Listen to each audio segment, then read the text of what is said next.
And so what is this building? This is for family and friends. You want to come here for a weekend, spend it? Feel free. Your friends. So Tina told you about the family reunion that we had. We had 14 people in just our framed house, and that was it. And I had told everyone to bring a tent. And my brother-in-law that lives in New York, and I said, bring, like a 2-person tent. What is that, maybe 8 by 8, 7 by 7, 50 square feet? So my brother-in-law texted me and he said, I just sent it UPS, it's coming to you. And I go and I pick it up. It's 150 square feet.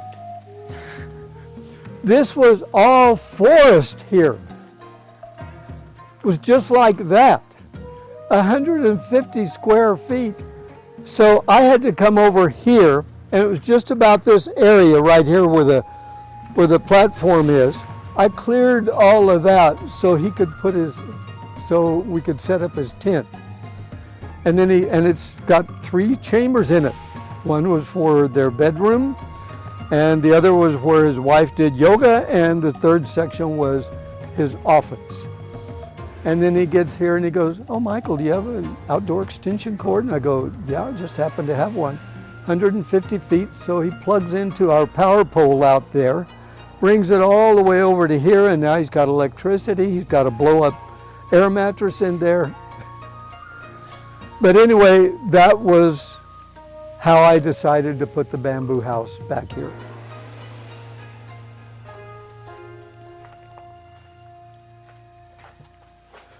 And an interesting thing is, since it's a bamboo house and you've seen all of the bamboo we have on the property, people come and they go, oh my God, and they even harvest their own bamboo. Now, this came from Vietnam. It was a kit.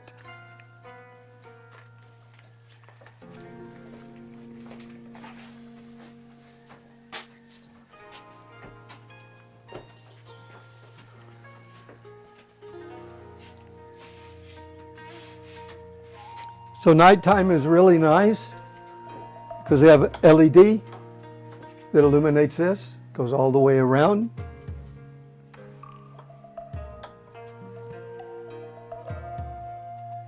These structures are so pretty. Yeah, and I wanted something to break up the doors. So I had a little piece of plywood, I cut it into a circle, little piece of Eucalyptus robusta.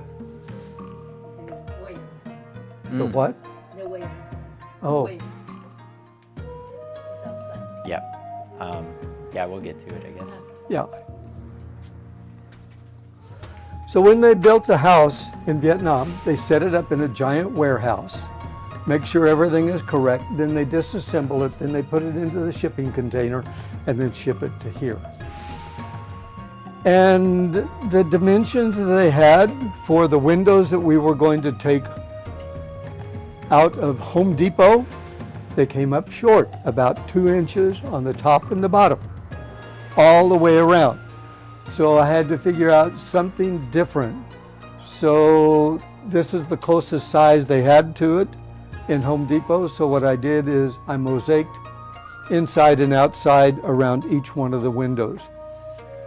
And everything that I do is basically all recycled stuff. We went to an art show up in Volcano, and a guy had a bunch of these and he was going to throw them away. He didn't like them, and I said, give them to me. I'll figure out something to do with them. So they kind of look like lampshades. Were they cups? I'm guessing they were. Maybe shot glasses. Yeah, like little shot glasses. And I cut them in half, so I had twice as many. Sure. And then over here, the ceramist that also made the 3-foot bowls, when she has pieces that she will not sell, she gives them to me. So this one has a little fracture right here, and I incorporate them into the mosaics.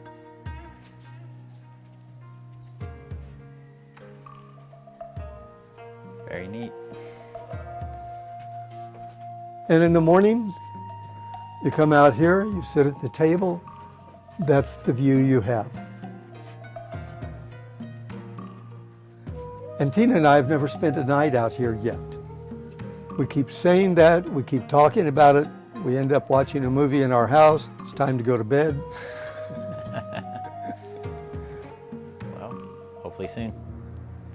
And people, when they come out here, they can't believe that our house is what, maybe 40, 50 feet away? Because you just feel like you're in a world separate from everything else. Yeah, it's really dense up here.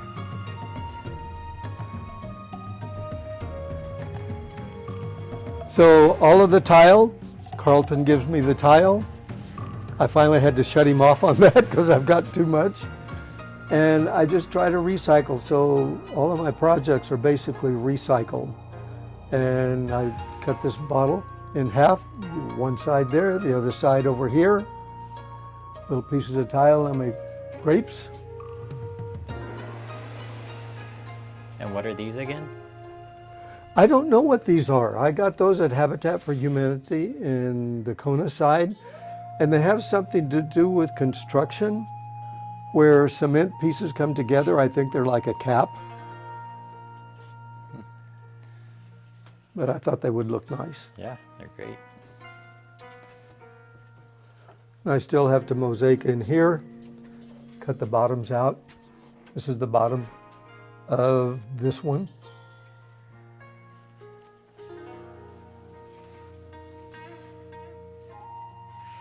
And watching this, my friend Ian says, Michael, you need to have a grout party up here. You do. We'll all be part of it, happily.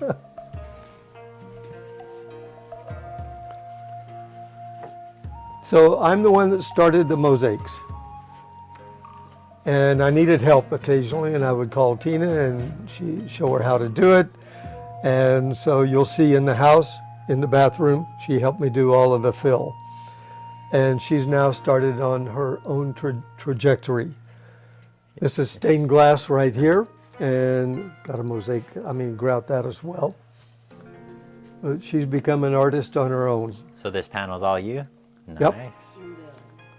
And the same with the gecko over here that's kind of obscured. Oh, you're covered. Not covered anymore. Hey, wheels. Nice. Oops, sorry.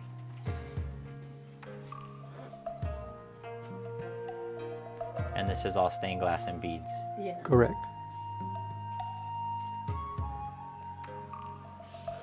Well, those wrong size windows worked out. Yeah. And over here, so when we ordered the kit only had a lanai coming up to this corner and the corresponding corner on the other side.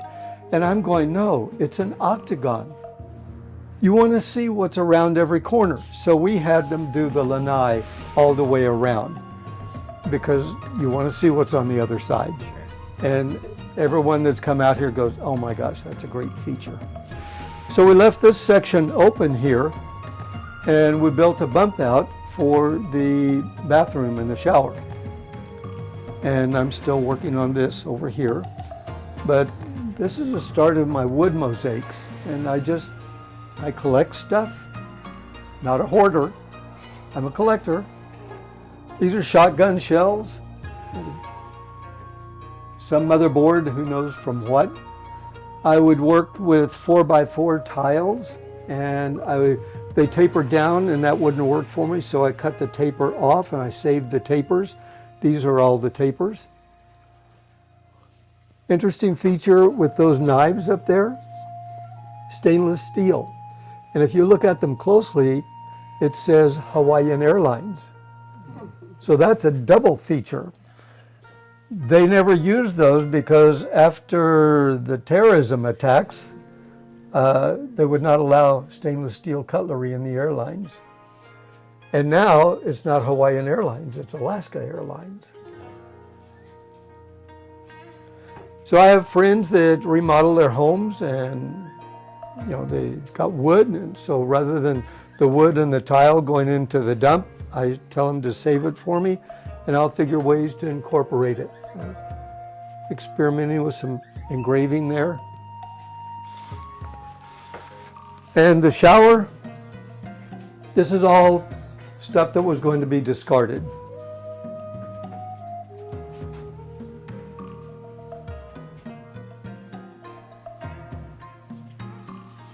So the window, my brother's home that I remodeled for him when he was still alive, had a shower stall, and took that out, and I tiled a huge mosaic in his shower. I kept the shower door. That's what that window is. If you'll look in the middle, up at the top and the bottom, there are two little pukas, two little holes. But people like the view when they're taking a shower. Doesn't even look like it's there. Yeah. Really low. The granite and the quartzite on the floor, people are getting countertops and they have cutoffs left over and they just throw them into the dump, and I started picking some up and I made this whole floor. It's kind of a flow. That's what was my intent. And the windows here, I was going to put in acrylic, and I priced them. The acrylic was like $400, and then with glass it was going to be the same thing. So I went to Habitat for Humanity and I said, how much are the jalousie? And they said they're free. So I just turned them from the horizontal to the vertical and put them in here. And people say they don't even notice the lines when they're in here. On the mosaic up above, when you are firing ceramics, the things with the look like little claws hanging down, that's a cone. And those cones are standing upright. So when it goes into the kiln and the kiln reaches a certain temperature that you want to fire your pottery at, it will start to melt over. And that way you know you've reached the desired temperature. So I told my friend to start saving those for me and again, incorporate them into mosaic. And what's going on up above here? Oh, this? Yes. This is concrete. And I have some stamps, some silicone stamps. And so I would do the stamping, I carved in some effects there and make it look like lava. Sure. Came out pretty good. And this was an experiment, a little bottle wall. So the sun sets over there basically in summertime. So if it's a clear day, we'll get the light shining through, illuminating there. But that is so labor intensive. I did that one, I did two little features over there, and you saw the one out there by the parking. I did. Yes. And I said, that's enough.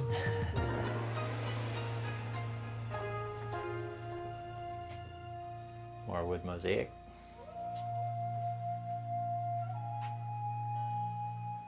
I like your wood mosaics a lot. I'm getting ready to do another one. And you'll see in the house where it's going to go.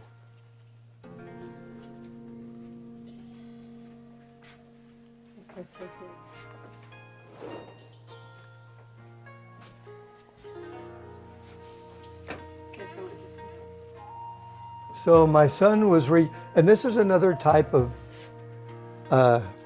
cone for a kiln. And when it melts over, it's a little different. And I like those. So, and my son was remodeling his kitchen in California, and I knew he had these porcelain drawer pulls, and I said, don't throw them away, send them to me. So I incorporated those into this mosaic here.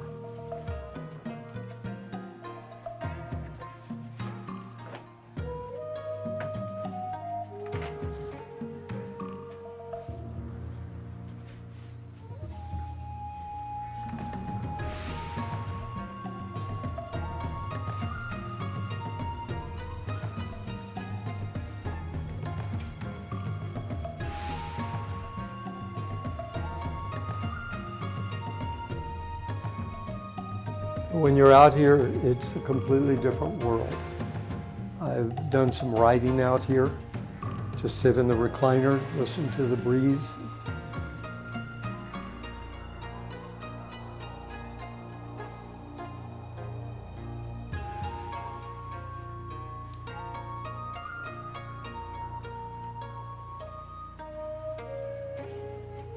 And all these walls were in panels, right? They're in panels. The one right there to your right, that's one section.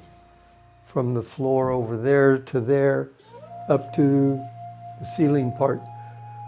It's 3/4 inch plywood, and then you've got the bamboo lath on the outside of that. It's about 400 pounds.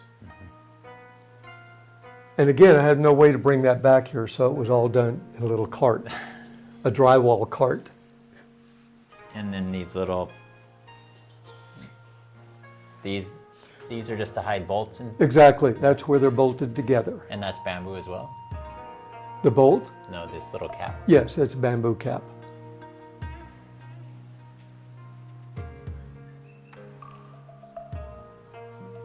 The mirror mosaics Tina did. So she has 4, and I have the 4 with the porcelain tile.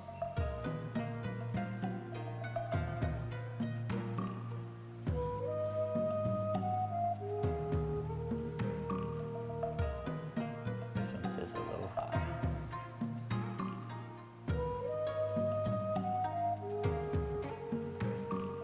And the other one said joy.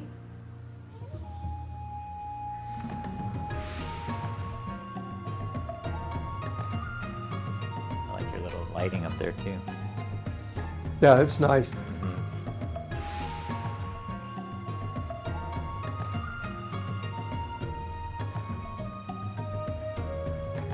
And how long has this been here?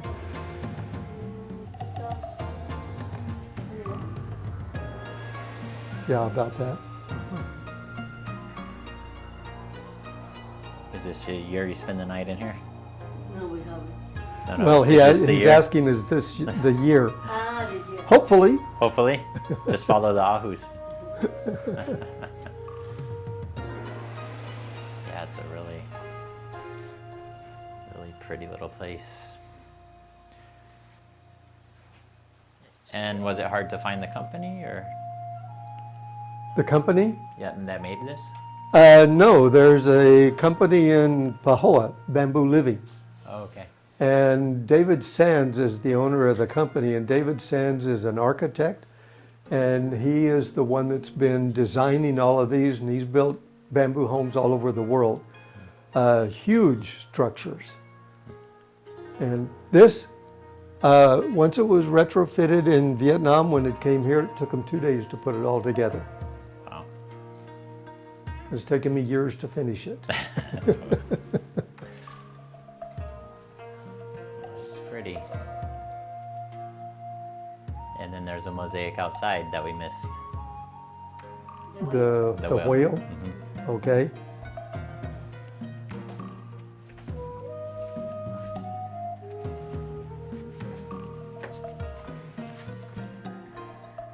And is the whale done? Almost.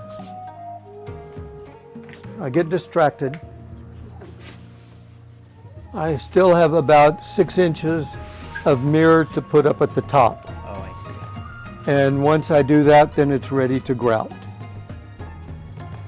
And that's when we're gonna have the big grout party. Yeah. You'll be at the top of the list, Ian. Oh, thank you for taking that down for me.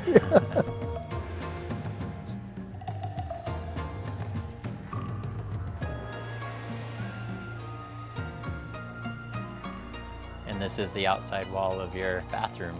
Correct.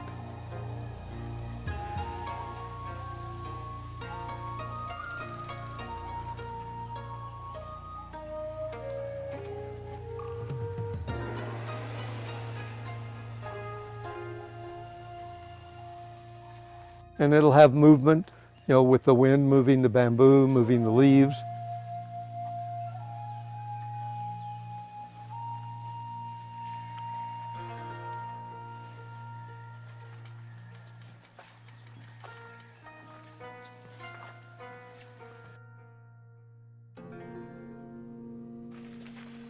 Go ahead.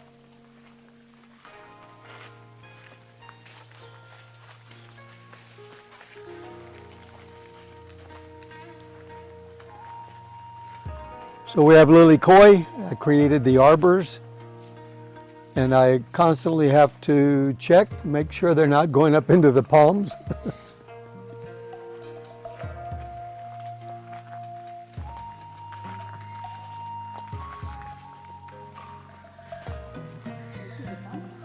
Yeah.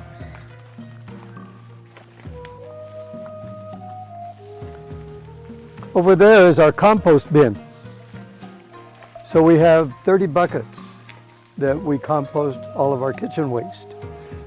And when those get filled, then I will take the chicken wire off of the top of the bin, we'll put everything in, and then I'll cover it with about 8 to 12 inches of bamboo leaves.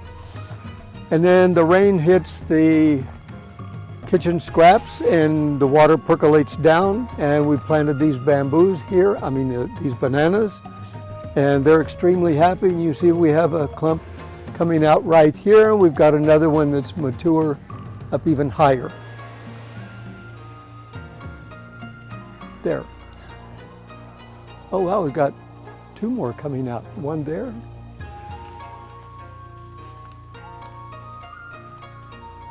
Yeah, they're very healthy. And you want to speak about this little sculpture here? So we had a mechanic that would work on our vehicles occasionally. And I noticed as I was going into his office, he had all of these are rotors, right? Brake rotors. And I went, So I told him, I said, let me know whenever you get a number of brake rotors collected here and I'll come by and pick them up. So you'll see I have them multiple places on our property. And I'll put a plant on top of it. And then if we have a storm coming in, I need to anchor down a canopy or a tent, I'll just take the plant off, put the rotors over there, anchor everything down, and then bring it back into place. And plants, we don't really buy plants. These are impatiens. When you were coming across the bridge where you parked, those are wild impatiens over there. Right. And, I think I bought 3 impatiens at like $5.45 a piece. And then we've just cut and cut and cut and cut, and I've got impatiens all over the place. Oh yeah, they're really pretty.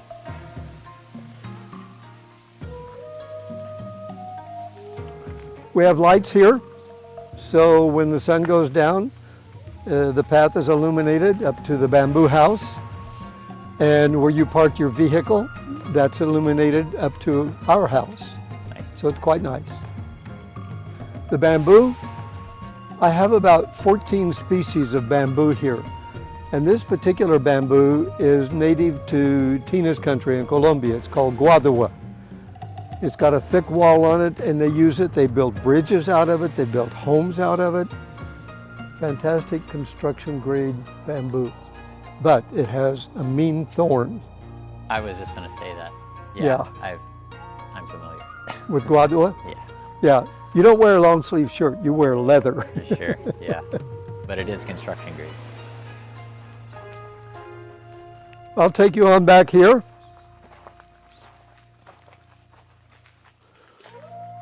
Again, we don't really buy plants. I have all this monstera. When I cleared this out, I needed something. And we have a friend up the road, he has a bunch of monstera, and he said, I hate that stuff. Anytime you need any, come and get it. So I went and got it, and I like it. I like it.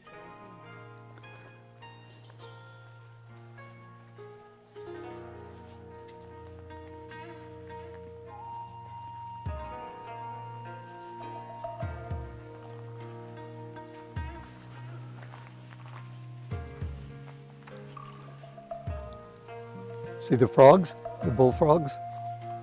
I saw a splash. They're right there on the side of the bank. Oh, yeah, they are.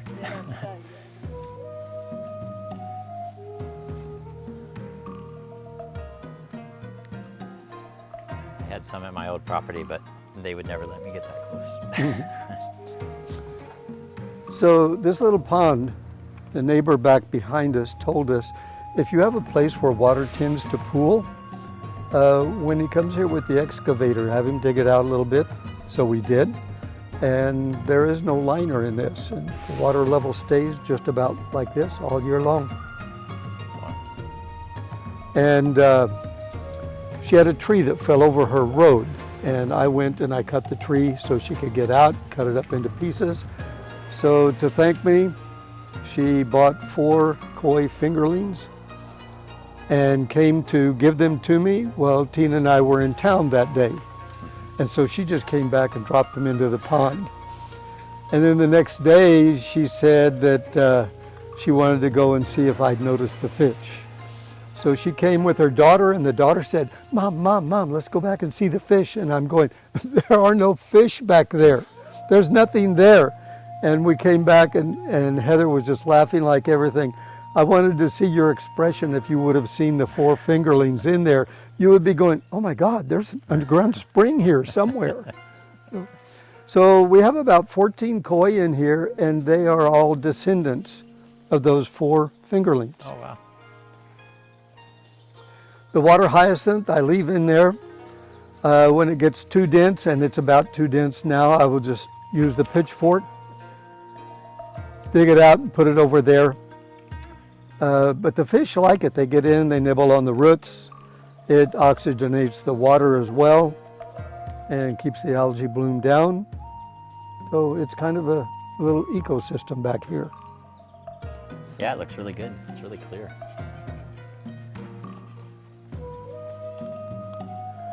So when we get hard rains, you can see I have a run there. I have a run with a little bridge right there.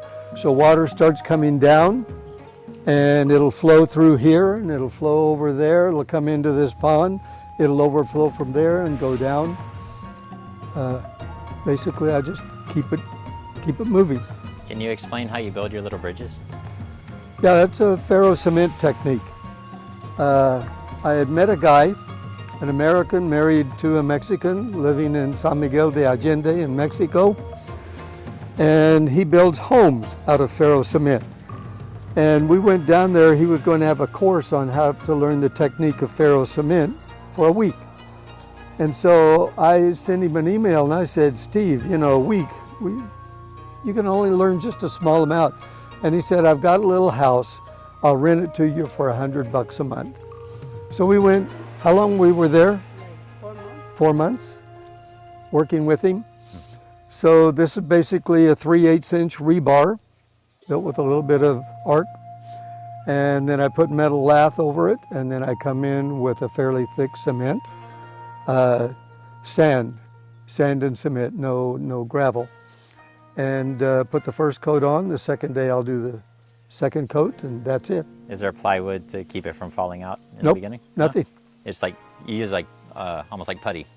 Yeah, Okay, exactly. sure. It's like peanut butter. Sure, yep. Yeah.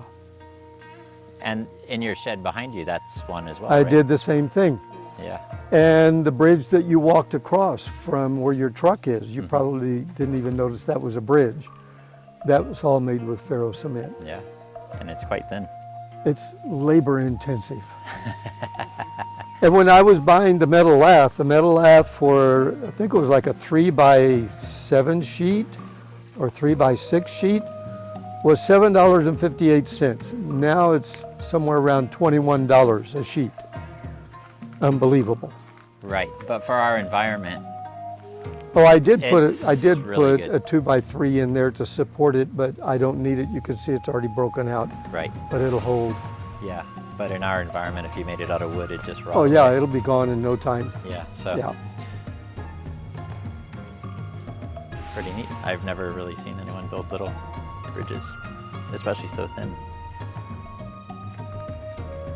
And these are called ahu, I do. cairns. Hmm. And people say, what are they for? And I said, well, in Hawaii, you use the ahu so you don't get lost. So I have a series of these between where you park the car to back here so you don't get lost.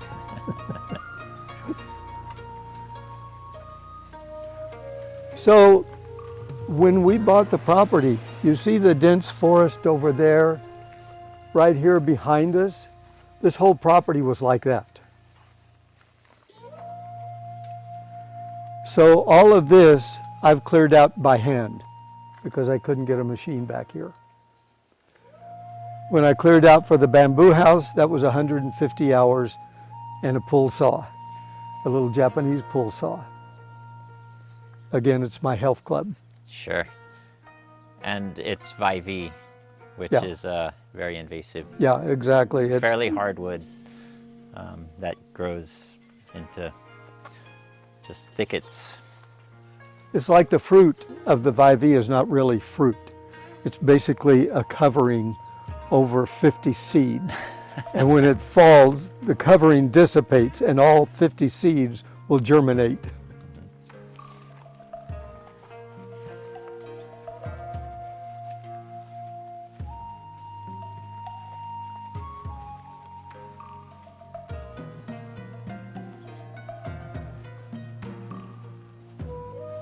I'm just going to show off a little bit of this forest.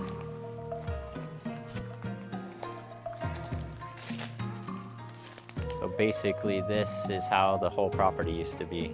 And it's maybe 30-ish feet tall, but just very labor intensive. And even when you cut it, all the tops get stuck together, so it's hard to pull them down. I've done a fair amount of that myself. So for years I've been cutting this stuff. And finally I got a lanyard, climbing belt, harness, everything. And so Tina filmed me. I was doing some climbing over there and I had my lanyard around the vivea. I'm leaning back and I posted this video and people started texting me, "Oh my God, Michael, you better be careful." And I'm going, wait a minute. We've been here 14 and a half years. Finally, I get some safety equipment and people tell me I need to be careful.